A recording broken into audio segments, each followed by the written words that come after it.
खबर। हर हर महादेव मित्रों। तंत्र विद्या का दुरुपयोग भाग 2। मेरी बातों का युवक ने कोई जवाब नहीं दिया, बस निर्विकार भाव से मेरी ओर देखता रहा। उस समय उसकी आंखों में एक प्रकार का अजीब सा सम्मोहन उतर आया था। विचलित हो उठा, मगर कुछ बोला नहीं गया मुझसे। सहसा बैठे ही बैठे उस युवक का शरीर एक भयंकर नरकंकाल में बदल गया। भय से थर थर कांपने लगा मेरा सारा शरीर। फिर न जाने मेरे शरीर में कहाँ से ताकत आ गई। पूरे वेग से कैंप से निकलकर मैं नदी की ओर भागा। संयोग से रास्ते में मोहनलाल मिल गया, जिसे मैंने एक सांस में पूरा किस्सा सुना डाला।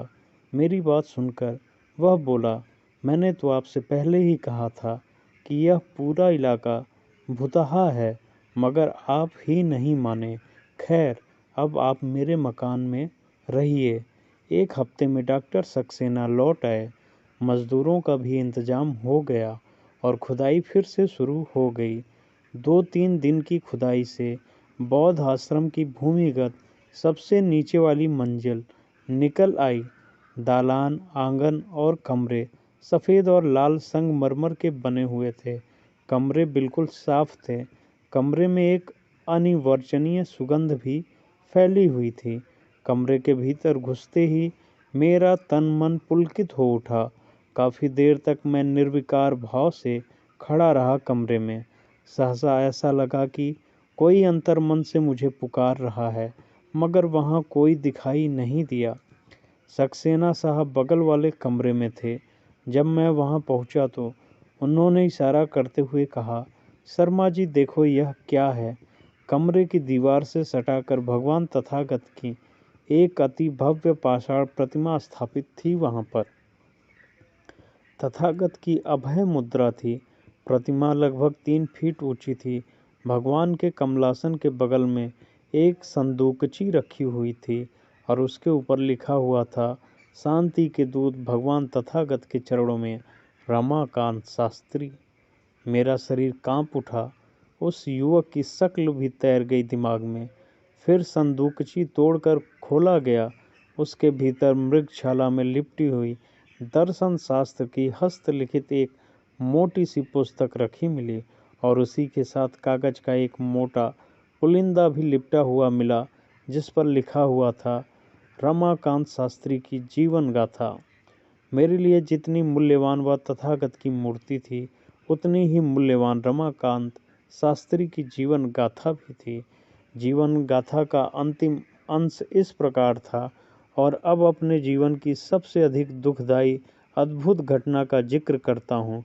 मेरी यह जीवन कथा जिसके हाथ लगे, उससे अब मैं एक प्रश्न पूछना चाहता हूँ।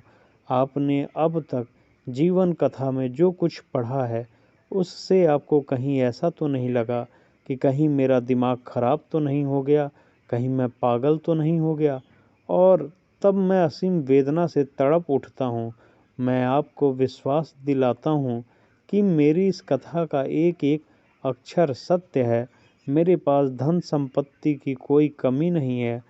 कलकत्ता में मेरे अपने कई मकान हैं। कलकत्ता के कोलाहलपूर्ण जीवन से उबकर मैं असम के सुनसान शांत इलाके में आया था। मेरी एकाकी जीवन को माधुर्य से भर देने वाली सुंदर सुशील पत्नी भी प्राप्त होने वाली थी। सच तो यह है कि मीनाक्षी का आकर्षण ही मुझे यहाँ खींच लाया था। सोचता हूँ मीनाक्षी, जब तुम उस दिन सुबह मेरे यहाँ आने के लिए घर से निकली होगी, तो तुमने अपने मन में कैसी कैसी कल्पना की होगी। खैर छोड़ो यह सब, मैं तो भावना के प्रवाह में बहने लगता हूँ। मीनाक्षी के साथ मेरी शादी पक्की हो चुकी थी, मगर मैं अपनी हठ के कारण शादी करने को तैयार नहीं था। मैंने स्वामी विवेकानंद और बुद्ध के ग्रंथों का अध्ययन किया था। मुझे इस बात का विश्वास हो गया था कि धर्म केवल विवाद का विषय नहीं, बल्कि प्रत्यक्ष अनुभव का विषय है। यदि परमेश्वर का अस्तित्व सचमुच है, तो उसका प्रत्यक्ष रूप से दिखाई देना आवश्यक है, इसी जन्म में और इन्हीं आँखों से, और इसलिए मैंने प्रतिज्ञा कर ली थी कि जब तक ईश्वर प्राप्ति के लिए किसी मार्ग का ज्ञान प्राप्त नहीं कर लूँगा, तब तक शादी नहीं करूँगा। मैं घंटों अशांत मन लिए इधर-उधर टहलता रहता। एक दिन ऐसी ही मनोदशा में काफ़ी देर टहलने के बाद मैं मीनाक्षी के घर गया। वह अकेली थी उस समय। भर्राए स्वर में मैं बोला, मीनाक्षी, कल सवेरे मेरे यहाँ तुझे आना होगा। किस लिए? चकित होकर पूछा उसने। कोई खास बात नहीं, बस ऐसे ही। आप भी कैसी बातें करते हैं? शादी से पहले इस तरह मिलना जुलना उचित है क्या? दुनिया क्या कहेगी? आपको हो क्या गया है? मुझे कुछ नहीं हुआ है, लेकिन कल सवेरे तुम्हें किसी न किसी तरह से मेरे यहाँ आना होगा। मीनाक्षी मेरी बात का कोई जवाब दे, इससे पहले मैं वहाँ से चला आया। चल तो पड़ा, पर बाद में मेरा मन पश्चाताप की अग्नि में जलने लगा। सोचा कि लौट कर कह दूं, मीनाक्षी, मेरे यहाँ आने की ज़रूरत नहीं है, पर ऐसा कर न सका। काश लौट कर मना कर दिया होता, मगर नियति तो कुछ और ही चाहती थी। मेरे साथ मेरे ही हाथों से मीनाक्षी का सर्वनाश जो लिखा था। रास्ते में सोचने लगा, स्वामी रामकृष्ण और विवेकानंद ने भगवान के प्रत्यक्ष दर्शन किए थे, लेकिन हजार कोशिश करने के बाद भी मैं भगवान के प्रत्यक्ष दर्शन न कर सका। मुझे किसी ऐसे गुरु से भेंट हो जाती जो मेरी इस लालसा को पूर्ण कर देता। दुर्भाग्य से यह मेरी लालसा पूर्ण हो गई। जैसे ही मठ के निकट पहुंचा, एकाएक मेरी नज़र एक सन्यासी पर पड़ गई जो ध्यानस्थ बैठा था मठ के चबूतरे पर। वह शायद तांत्रिक सन्यासी था। आयु रही होगी कोई 70-80 साल की। उसके चेहरे पर तेज था। न जाने किस प्रेरणा से मैं उसके सामने जाकर बैठ गया। लगभग 1 घंटे के बाद उसने अपनी आंखें खोली और कौतूहल से मेरी ओर देखते हुए उसने पूछा, तुम कौन हो बेटा? मैंने अपना नाम बतला दिया। उम्र क्या है? 25 वर्ष।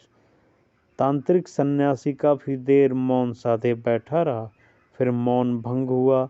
मेरी ओर स्थिर दृष्टि से देखते हुए वह बोला, बेटा, लगता है तू काफी दुखी है। बता, तू क्या चाहता है? मैंने उसके सामने अपने मन की वास्तविक अवस्था खोल कर रख दी।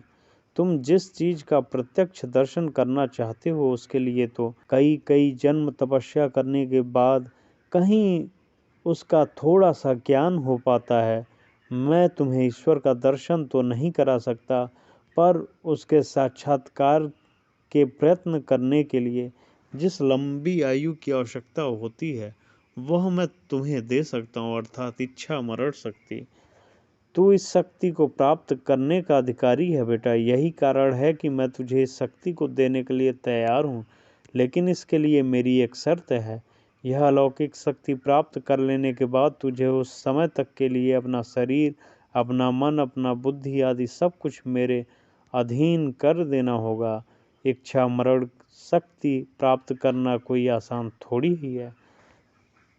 तांत्रिक सन्यासी की बात सुनकर मैंने वह शक्ति प्राप्त करने का निश्चय कर लिया। इस विषय में कोई सोच विचार करने की आवश्यकता नहीं समझी। आप मुझे वह शक्ति दीजिए, मैं सब तरह से तैयार हूँ।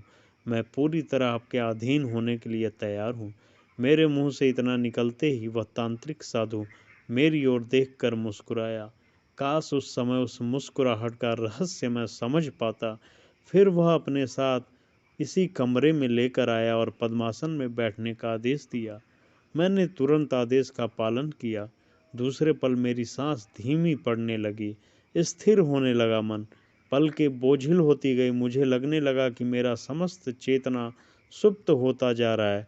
उस अर्ध जागृत अवस्था में मुझे उस साधु के ये अधिकारपूर्ण शब्द सुनाई दिए, मैं जैसा जो कहूँगा वही तुम्हें करना होगा। कहो। अपने आप को मैं देख सकूँगा, किंतु स्पर्श नहीं कर सकूँगा। मैं अपने आप को देख सकूँगा, पर न तो उससे बातचीत कर सकूँगा और न नुकसान पहुँचा सकूँगा। इन शब्दों को मैंने दोहरा दिया।